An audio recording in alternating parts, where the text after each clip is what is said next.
I'm John Murphy. Welcome to Eastern Connecticut Arts Review, a weekly magazine about people, organizations, special events, and news for the arts community across Eastern Connecticut in Tolland, Windham, and New London counties. I'm here with you live with my co-producer Matt Rupar every Wednesday at 5:30. And today we're going to start with taking a look at Bev York, someone who's been active on our community for many, many years, and she's here today to talk about the work that she's doing with Windham Arts and the America Museum.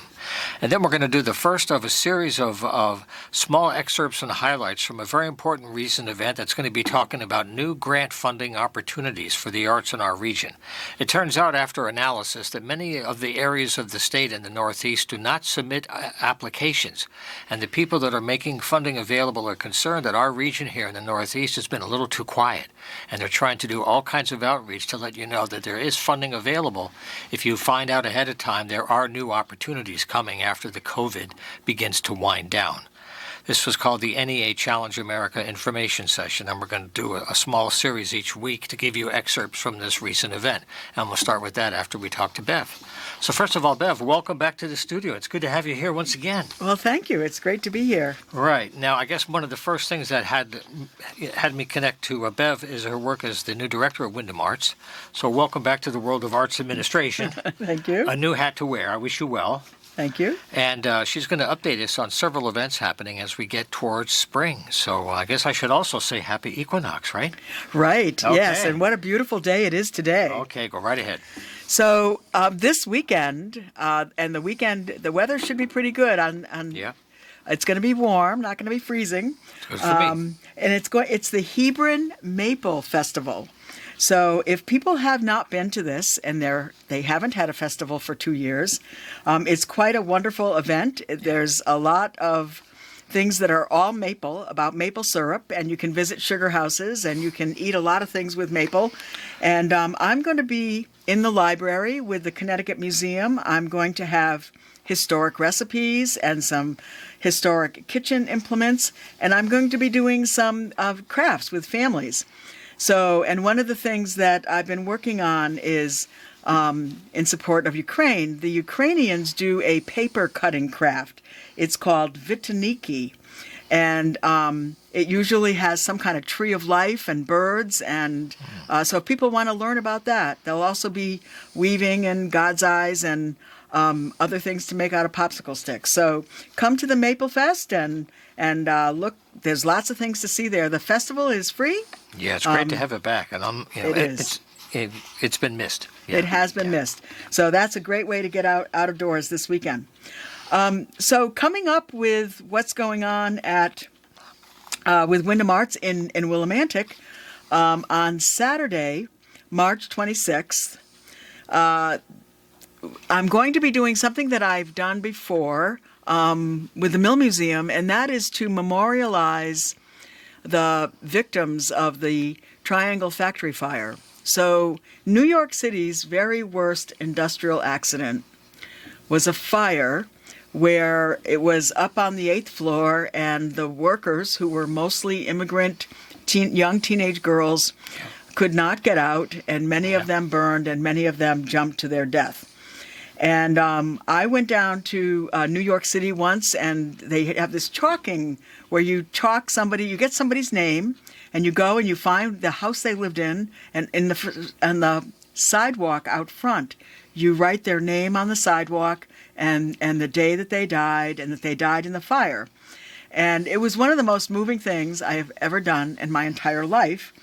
So I'm bringing that experience here to Willimantic. So if people will want to meet on that Saturday morning at Memorial Park, we're going to do some chalking of some of the victims' names along Watson Street. So Memorial Park is on Main and Watson Street. Right. And we're going to be doing it on the side street. Later that afternoon, in the Coffee Break Gallery. So Windham Arts manages this art gallery up in Eastbrook Mall. And we have a book signing by a woman whose name is Harriet Grayson. So this is March 26th, Saturday at 1 o'clock. And she just finished writing a book about what happened to her dad during the Prohibition.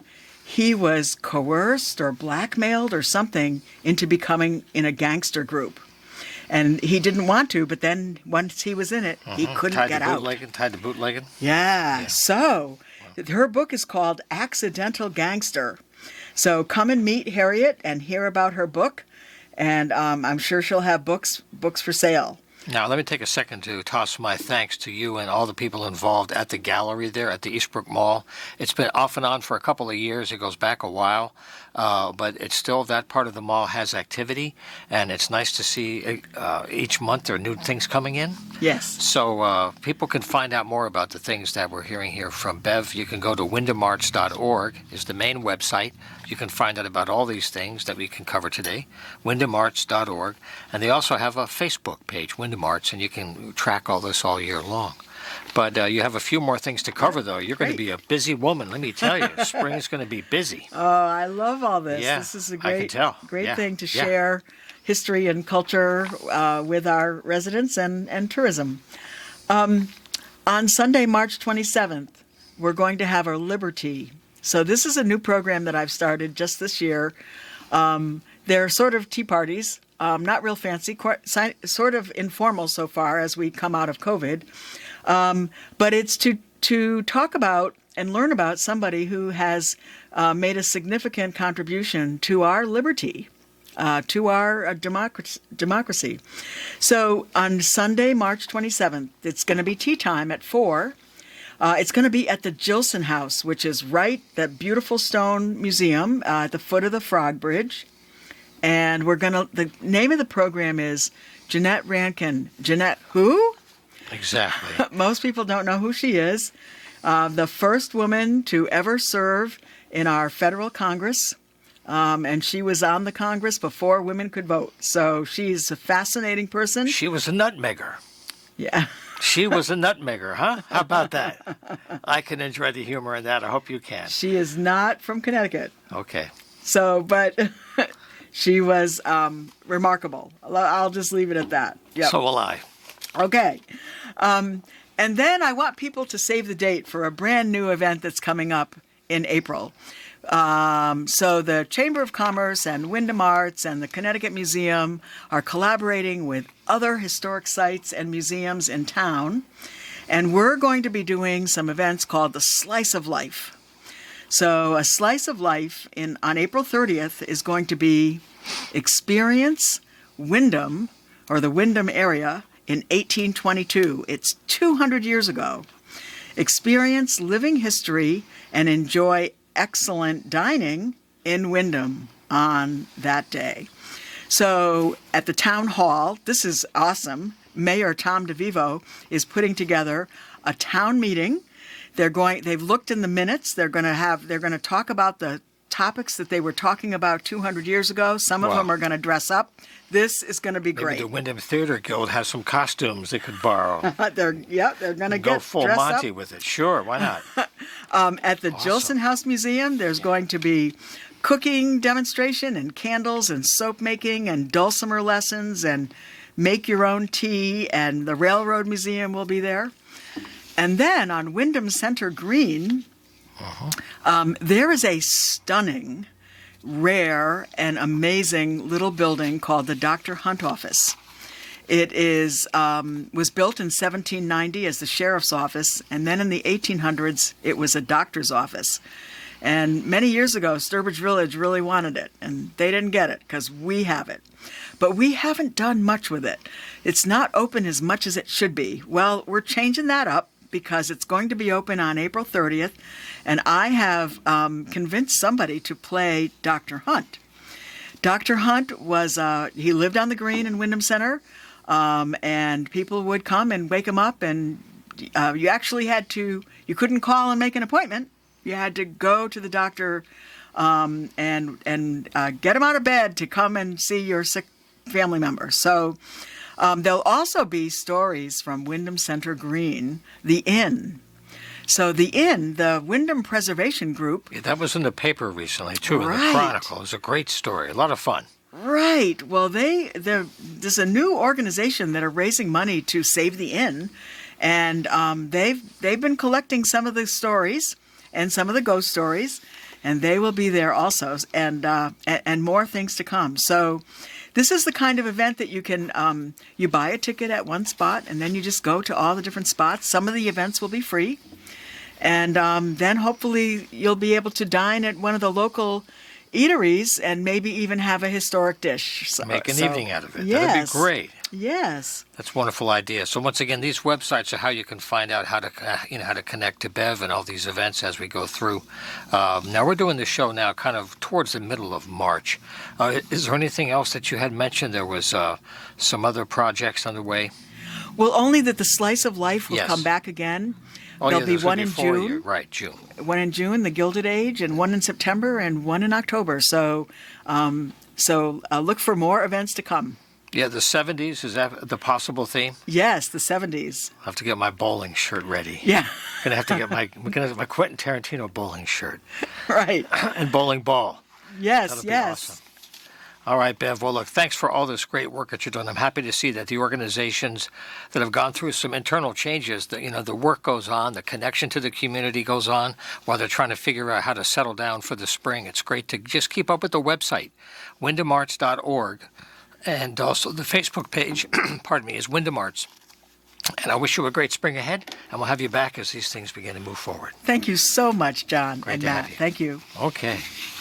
Well, I just want to mention, too, that we're going to hear some audio right now that was recorded recently. This is put together by a special event. It's looking at a program of the National Endowment for the Arts called the Challenge America. And they had a recent meeting to explain how the program works and how you can qualify for it. And the purpose of this program is to connect the arts with underserved audiences. And I mentioned this earlier in the program. In our part of the state, in the Quiet Corner, there's not as many applications coming in as they'd like to. And they're trying to do extra outreach this year in 22 to let you know what is happening and what's available. So we're going to break this up into a few pieces each week so we don't overload one program. But this is the opener that's going to focus on the basic purpose of the program and how it works and how to see if you're eligible for it. We have two people from the grant program staff at the NEA.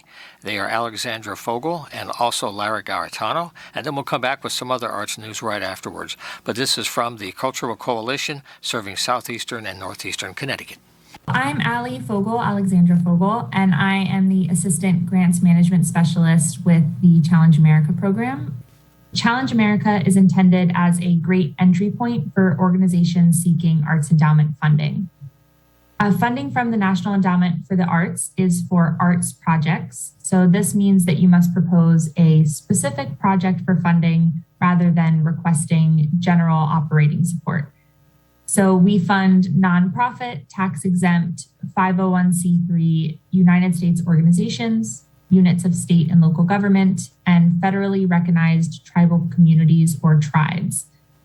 All grants require at least a 1-to-1 non-federal cost share or match as well, and we'll get more into the full program eligibility requirements a little bit later on.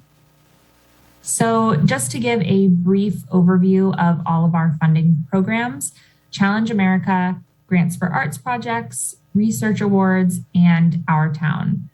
Challenge America, which is the program we're focusing on today, is typically in April. So Grants for Arts Projects, or GAP as we call it, is our principal grant program for arts organizations, and GAP supports projects across 15 artistic disciplines. And we have two deadlines for this program, typically one in February that just passed and one in July. Research Awards will have a deadline coming up at the end of this month. And then Our Town, which is our creative placemaking program, has a deadline a little bit later in the year, typically in August. And I will hand it over to Lara to talk a little bit more about Challenge America's program focus. I am Lara Garitano. I have been working on the Local Arts Agency and Challenge America program. The first thing to understand about the Challenge America program is that it has a specific focus. Challenge America offers support primarily to small organizations for projects in all artistic disciplines that extend the reach of the arts to populations that are underserved.